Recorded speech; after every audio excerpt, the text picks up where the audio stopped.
So, how much have you learned so far, and do you think you have enough to continue to go?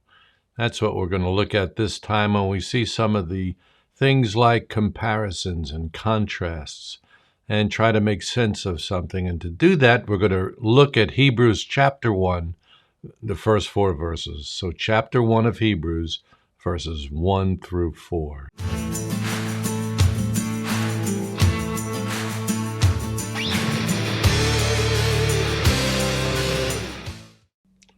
So I mentioned that this time we're going to look at Hebrews in chapter 1, and I want to bring that into us so we can see it there, and I'll read it for you. God, after he spoke long ago to the fathers and the prophets in many portions and in many ways, in these last days has spoken to us in his Son, whom he appointed heir of all things, through whom also he made the world.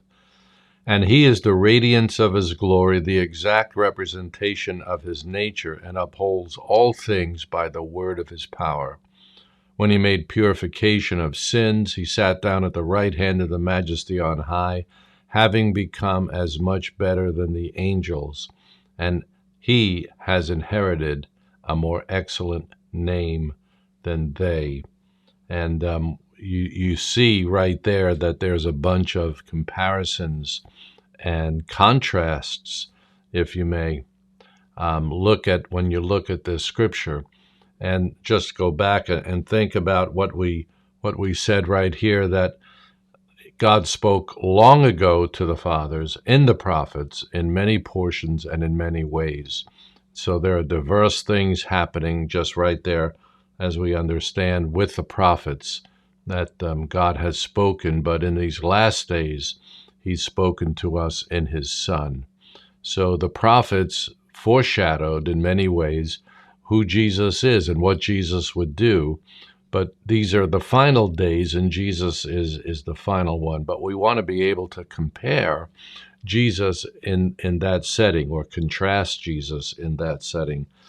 Comparisons, you compare things that are alike, and you contrast things that are different. That's the way the language works. And so what we have to do is we have to decide whether we are comparing or contrasting.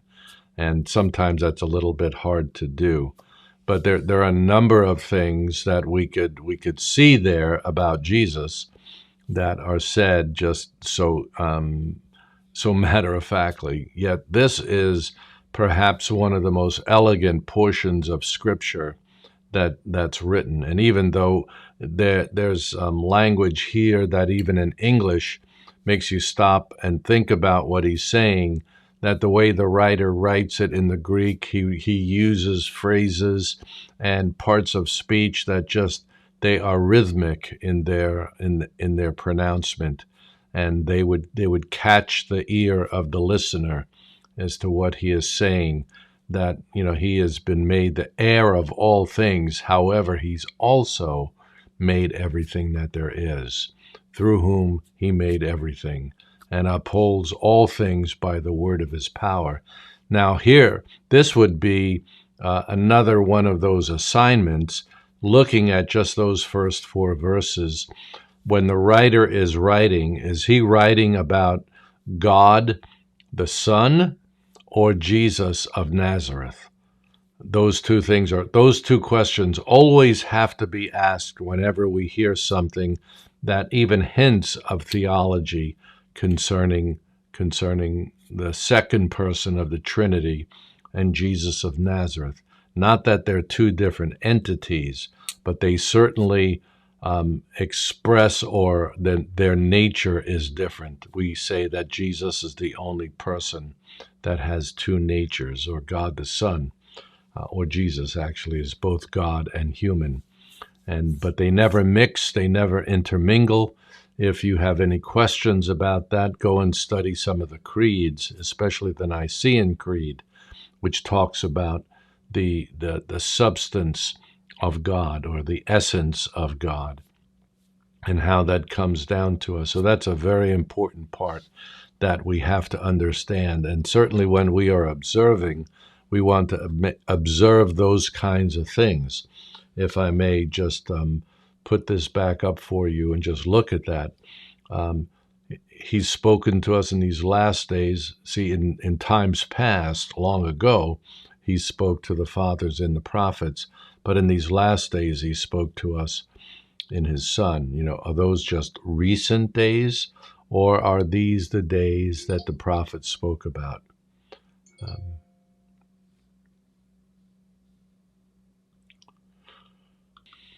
So again, those are things that we have to think about, and we have to ask the question about which one are we talking about? Are we talking about Jesus the man or God the Son? He appointed heir of all things. Why would God the Son have to be appointed heir of all things? It's a question we would ask, especially through whom he also made the world. And then it says he is the radiance of his glory and the exact representation of his nature. We understand that God the Son is the same. He's simply God, and he is the same essence. The Son is the same essence as the Father, and yet we would understand that he's the exact representation of his nature. But so we have to ask the question, are we talking about Jesus of Nazareth when we say that Jesus the man is the exact representation of his nature? Because then he contrasts it with he upholds all things by the word of his power. And we understand that in a very different light. And when he made purification of sins, God didn't die on the cross. Jesus died on the cross. And again, we delineate between the natures of God.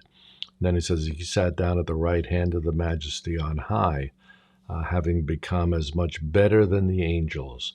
Well, who are we talking about there? God has always been better than the angels. There's no comparison. And then it goes on to say he has inherited a more excellent name than they. So there's another way where you look at comparisons and contrasts to understand what's being said there. It's a very important thing to do, and to look for those kinds of things when we're studying the Scripture. Now, I chose Hebrews chapter 1. Yes, it is one of my favorite passages of Scripture, mainly because it defines or gives us some insight into the person of Jesus. I have to go on and say that I don't think we will ever completely, without any hesitancy, understand everything about Jesus or everything about God. Certainly not about the incarnation or the Trinity. We'll never define that down to where we've got it nailed. But we can still talk about it and understand some things about it, because we want to see when error is made, when someone tries to say something or write something, preach something or teach something that contradicts the person of God. Jesus was God forever, or is God forever. The second person of the Trinity, is God forever. But we also understand that he is the exact representation of his nature. And how does he do that? Those are some of the questions that we ask, and as we look into studying the Bible. So this is just a short clip on some things concerning how to do contrast comparisons and just seeing how those things work together. And if you will, I just would appreciate it if you would give us a like, a comment. You can also subscribe to us and be sure to ring the bell. Whenever I upload a new video, you'll be notified of that. And for those things, we would be very grateful if you're able to do that. And if you remember, we do have a website. It's at www.raysiervo.com, where you could sign up for a free course on apologetics. It's an introductory course on how to defend your faith. And that would be something that would benefit you in your sharing the gospel. So until next time, this is Ray Siervo, and we're going to sign out right now.